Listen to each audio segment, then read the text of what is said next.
So global climate change, Snedmeister put up a traffic ramble about it, and several topics I'd like to discuss.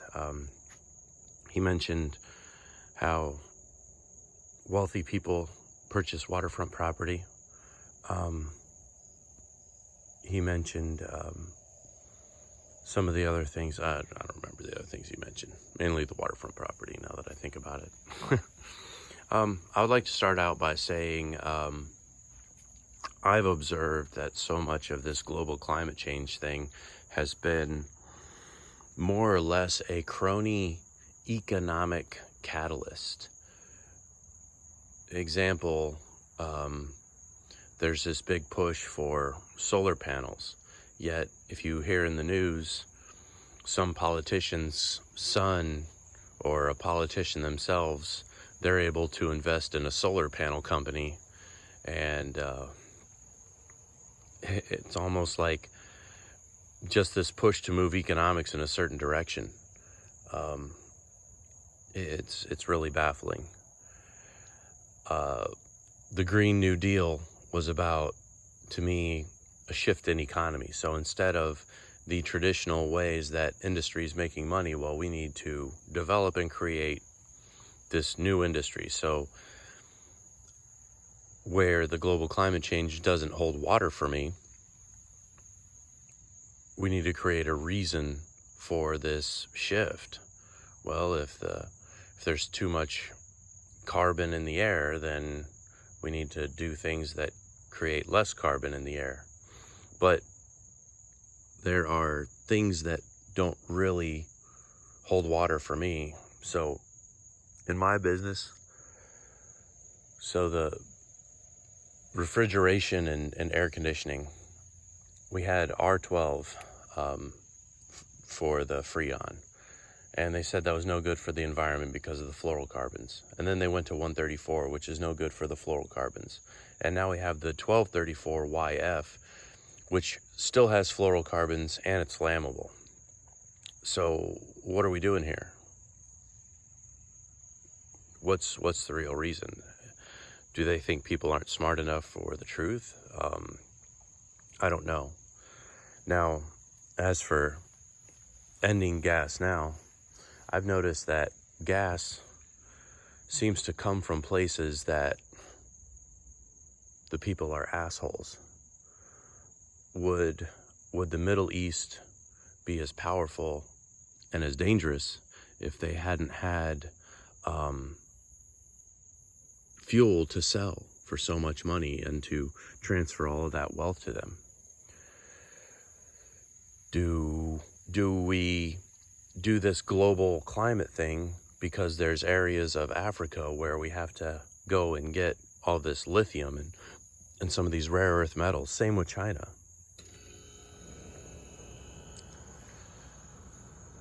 As for waterfront property, that argument doesn't hold water, because the thing about wealthy people, and I'm not there, but I know people who are, it really isn't a factor. Say you spend quite a bit of money for that beachfront condominium. Even once that becomes washed over, it doesn't really matter, because the macro view of economics, money is not finite for those people. You simply make more, and it's just this tool for things that you do. Is the climate changing? I think yes, it is. As to why, I'm not smart enough to understand why, and with everything going on, I have a hard time trusting the scientists. I know, when I was a kid, Glacier National Park up in Montana actually had glaciers, and now they're melted. Every day when I look at the weather, even this summer down here, every day has record high temperatures and record low temperatures. We get tornadoes more frequently than we used to. in all my time. Hurricanes have been kind of constant, but I think there is a change. And, you know, being around vehicles, I think internal combustion, there's a lot going on there that I think has the potential to affect the air and affect breathing quality. As for the solutions, I think they see that problem and they throw these solutions at that is just something different. But there's no understanding of unintended consequences. Like, how do you dispose of an electric car that's filled with acid, lithium, poly, and these metals that are so strong that can actually damage other things? When I went to training on the Chevrolet Volt,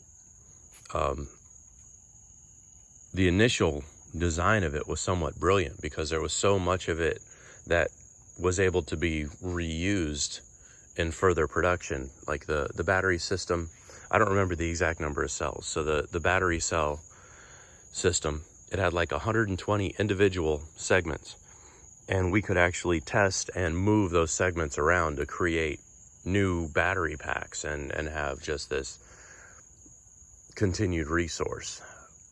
And in the long run, though, the person who designed that plan ends up being no longer with the company, and now you get a Chevy Volt going to the junkyard just like anything else. Or I don't remember what it was.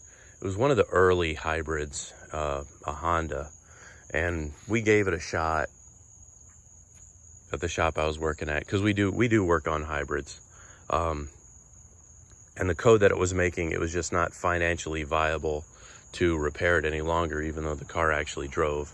It created like a death code from the computer. So it was in the battery management system. And so as a result, they donated the car to the local tech training school. So, great video, great topic, and look forward to what anybody else has to say.